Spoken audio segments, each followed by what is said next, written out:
Hello, I'm the Nostalgia Critic. I remember it so you don't have to.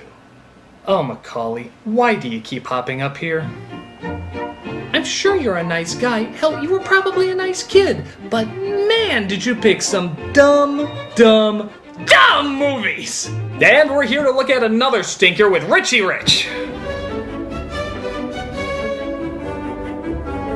Culkin seemed like the perfect kid at the time to show us a subject matter I'm sure would have gone over really well today: how the 1% live. Brought to you by the ingenious visionary director of How to Lose a Guy in 10 Days, Richie Rich brings to the big screen a story nobody demanded to see from an actor clearly going through puberty based on a comic strip that younger kids have never heard of. With those credentials, how could you not greenlight this?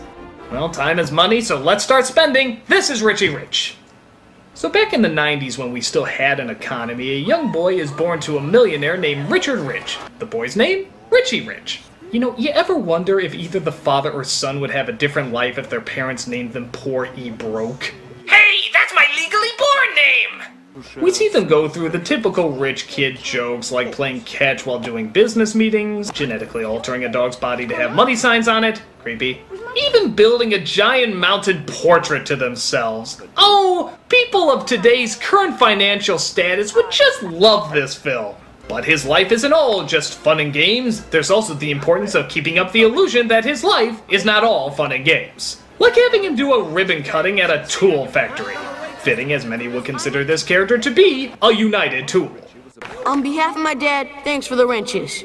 I know my dad loves socket wrenches. I know I love socket wrenches. And if my mom knew what a socket wrench was, I'm sure she'd love it too.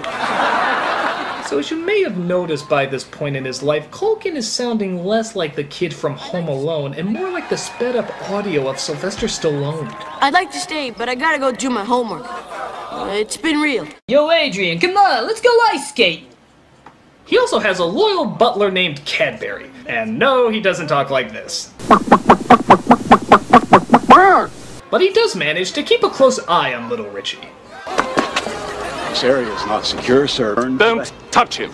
It's my job to protect him. Very well, Mr. Ferguson. But grab him like that again, and you will need protection. We British are known for our strength and athletic abilities. Poor kid! Poor kid? What are you talking about? He's the richest kid in the world! You don't have children, do you, Dave? My wife can't conceive. Thanks for that salt in the wound. It was then that Richie realized there was something missing in his life. Something simple. Something money could not buy. The movie will get to that stuff later, but for now, his dad is back from a business trip, only to find that he has to leave again. Excuse me, sir. It's a telephone call. The president. What country? This one, sir. Probably needs another loan. Yeah, that joke doesn't date this movie at all. Actually, it kind of makes it timeless. But don't worry, we have that guy who was supposed to be huge from Whose Line Is It Anyway, but then messed up by choosing movies like, well, Richie Rich. 10 times stickier than the strongest adhesive known to man. I call it cementia! His job is to sort of be the Q of the movie, making all sorts of gadgets and weapons that I'm sure will not make an appearance in the film's climax. 100 bees working overtime couldn't pollinate like this, baby. Behold, Robo-Bee. Yes, you never know when the world might need a Robo-Bee in their lives. The possibilities are just so limiting. Actually, doesn't that sort of look like the bee from Simon Says? In fact, don't the inventors of those things look suspiciously similar too? My god, could it be there's some sort of conspiring connection between Simon Says and Richie Rich? Who gives a shit? We then meet the villain of our movie. How do we know he's the villain? Because he's played by John Larroquette. And let's face it, if John Larroquette ever played the good guy in something, your movie would just die faster. Your donations are costing the corporation over $1 billion a year, and I think it's just time we asked ourselves, what are we getting for it? He's their advisor and doesn't like how charitable their donations are and how wasteful their inventions may seem. We have glasses to help us see better and hearing aids to help us hear better. Why shouldn't we have something to help us smell better? This thing's way out of whack. Can I be excused? Thank you. Hey, yo, I'm like a mini Tony Danza here. If I may, might I suggest that you consider beefing up the security system? Oh, I don't think that'll be necessary, Lawrence. I mean, after all of our real valuables are locked in the rich family vault. Vault. So he makes the incredible discovery that the rich family is rich, and that taking control of their vault might make him even richer. Though to be fair, it looks like he's pretty rich already. He just fired a limo driver for parking too close to a puddle of water. How much more money do you need? No, I just want enough to buy a spaceship, go to the edge of the universe, travel through the outer rim, have an existential journey of self, and become the next evolution of mankind, therefore being in control of all the universe. But I bet you call me selfish for wanting that. Dead link on. Locate dead. Hiya, slugger. Locating Dad now. Don't you just love early CG technology that's trying to look hip but instead just gives you diarrhea of fear? Locate dead. Hiya, slugger. And why do his pupils get bigger? It's like he's looking to suck out my soul. Hiya, slugger. So Richie does what most kids would do around that age. Gives his dad a call when he has a zit. Did you do that growing up? I think I'm getting a zit. What do you think? Could we talk about this later? Oh, sure, Dad. I'm sorry. I'll see you tonight. Bye. See ya. See, this is one of the problems with the movie. The Richie character is so bland that we don't really know what to make of a scene like this. Is it funny because he's talking to him at such a delicate time, or because he's bringing it up to him at all? Most kids don't act this way, but we have no idea if that's the way the character is or if the writer just doesn't know much about kids. Nothing else about Richie himself is noticeably that strange, so we don't know who's the one who's supposed to be acting out of line here, the father or the son. It's like the Animaniacs joke. Knock knock. Who's there? Max. Max who? Max wants to come in and go crazy. Okay, now that's not really a joke, is it? You see, because it makes no sense. It does if you know Max. But I don't know Max! If you did, you'd be laughing. Same thing here. We see how Richie lives, but really we know nothing about him. Just that he has a lot of stuff. So a lot of these jokes fall flat. Some of the rich jokes are funny, but if you can't gauge the reaction of the character this stuff is being bounced off of, you yourself don't know how you're supposed to react. All we ever get is that he wants to get out more. So he manages to bring in, well, let's call them what they really are, a bunch of tokens. The token black kid, the token fat kid, the token cool kid, and the token girl kid. We know who you are. What, no chopper? And God said unto Noah, bring me one of every stereotype, and you will have your crappy 90s movie. And Noah said, No! And God struck him down with lightning. The end. Now the world don't move to the beat of just one drum. So Richie tries to befriend them, but in a very strange strategy, they decide it's best not to befriend the incredibly rich child. Yeah, I mean, what could they possibly gain hanging out with the richest kid in the world? It's so stupid. So what are you doing here? Well, I was wondering if maybe I can play with you guys. Play? No, I don't think this is such a good idea. Okay. All right. Okay. Not! Oh, they got me with the not card! Even though technically they never said anything positive to have the not card follow it. Oh, it still hurts! I wish there was something I could do to combat it or fight back, but... By God, it's just too cool! It's the perfect defense! It will never not be popular as long as I live! Not! But the walking Sunny D commercial finally agrees to meet up with him, and needless to say, they're impressed. It ain't no house, it's a whole hood. I'm the black one. Luncheon is served. All right, food. I like this place. I'm the fat one. Food is my only identity. Master Richie was of the opinion that his young guests deserve a break today.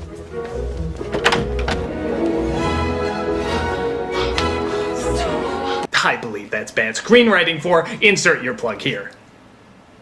No, goddammit!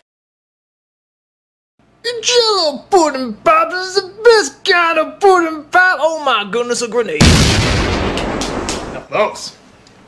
So they ride ATVs, speedboats, the Iron Wolf from Six Flags Great America that they're now claiming is in their backyard. It's a whole lot of fun. But he then comes across some bad news. Apparently Larroquette put a bomb on his parents' plane and they crashed into the ocean. They managed to stay afloat, but sadly nobody can find them. With them out of the way, Larroquette thinks he can run the businesses and shut down the factories that he finds pointless. But what's this? A child taking over the industry? Well, not since Hero Pig have I seen business ethics so inspired! Please, have a seat.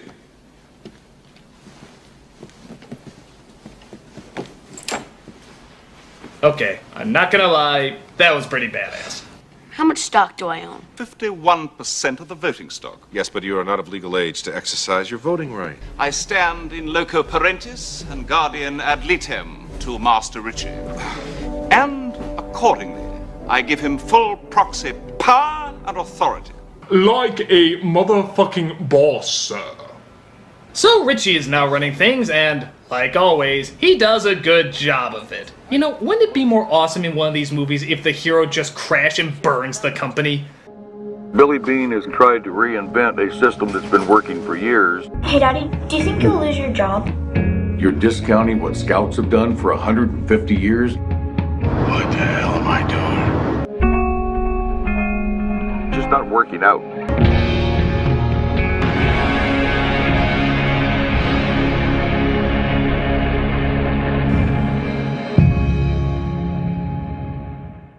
Some employee downsizing. Downsizing? You mean fire people? It is our job to cut the fat. My father never fired anybody. He always said that when people are secure in their jobs, they work harder, they work happier, they work better. That's the dumbest thing I ever heard! Nobody has a perfect hiring record. You're going to make mistakes and hire the wrong people. Like people who are underqualified or overqualified. Or put a fucking bomb on a plane and blow your parents up. Don't you think that's a firing offense, you mental laxative of a movie? All those in favor of my motion. All opposed? I drink your milkshake. Yeah, maybe for Nambla Weekly. I hate that kid.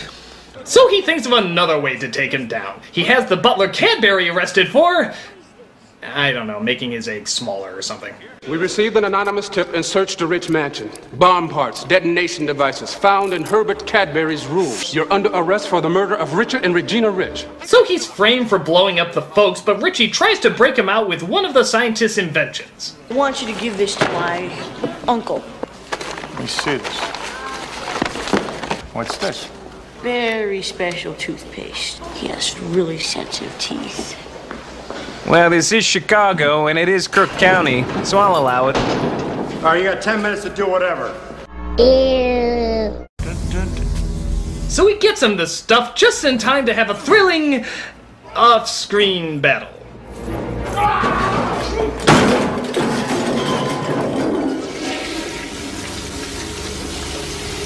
Huh, that saved us a lot of money. So he breaks out and they put together that Larroquette is behind everything. But Larroquette also finds out that the vault he wants to get into is voice activated by the parents. And guess who they just found? Oh my god, they're alive.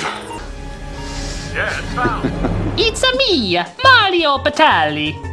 So he calls in the Burger King Kids Club, and in an ironic twist, Culkin is actually trying to break into the house this time. Oh, I do hope his head gets burned by a flamethrower. Richie, you wouldn't believe what they did to me. It was inhuman. They see that the scientist has been kidnapped. Wait, nobody was guarding him?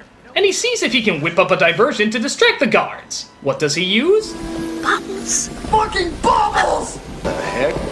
And by the way, what the hell is up with the adult mother staying behind while the young little kids go in to save the day? Maybe she sees them like the canary you send in before entering a coal mine. This calls for a fat guy moment. You guys go on ahead. I'll be just a second. Okay.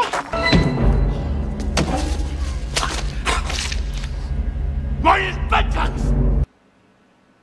What? My inventions! My inventions? My inventions! Mighty pensions? My inventions! Ma's infections? My inventions! Marty's steakhouse? My inventions! True! But it turns out Larroquette found the parents and forces them to open the vault with their voice-activated combination. Singing our song, side by side. Code accepted. Thank you, Beavis and Butthead. Hey, I don't get that. Meanwhile, the rest of the kids fight off the bad guys with those wacky inventions. Or, how do you say it again? My inventions! Yeah, those. As we discover that the vault is not filled with riches, but more precious memories. And to the film's credit, they do turn out 2 funny lines in a row here. What are the gold bars? The diamonds, the negotiable bearer bonds, the money. Where is the money? In banks. Where else? And the stock market. Shoot them. Shoot them now, please. What's the matter, Mr. Van Doe? Can't do it yourself? On this occasion, I think I'll make an exception. Cool. Aim for the head! How come nobody kids films ever aim for the head? So they escape out of the vault and have a thrilling climax on Mount Douchemore. All right, Come on, Richie! Come on!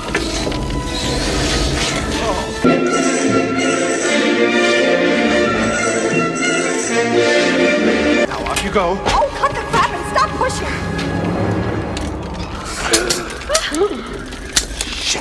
Yeah, there's your PG rating, folks. Aren't you glad all you parents in the audience had to be dragged to this flick just for that?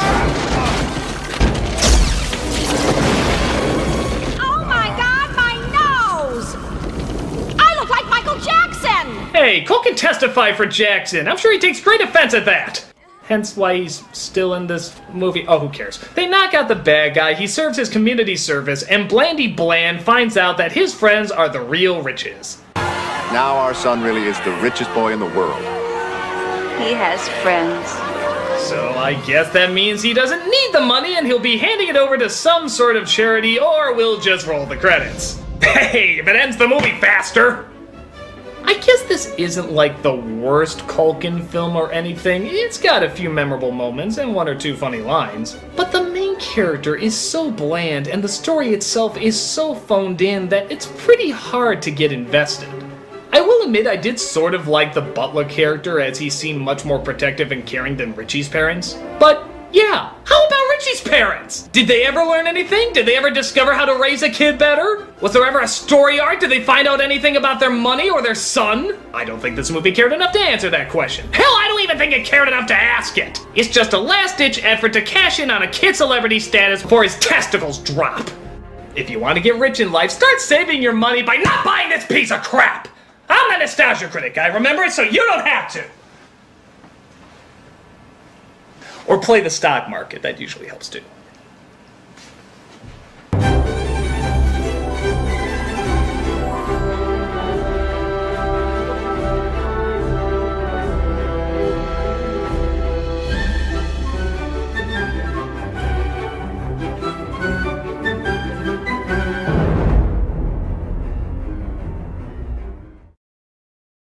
My inventions!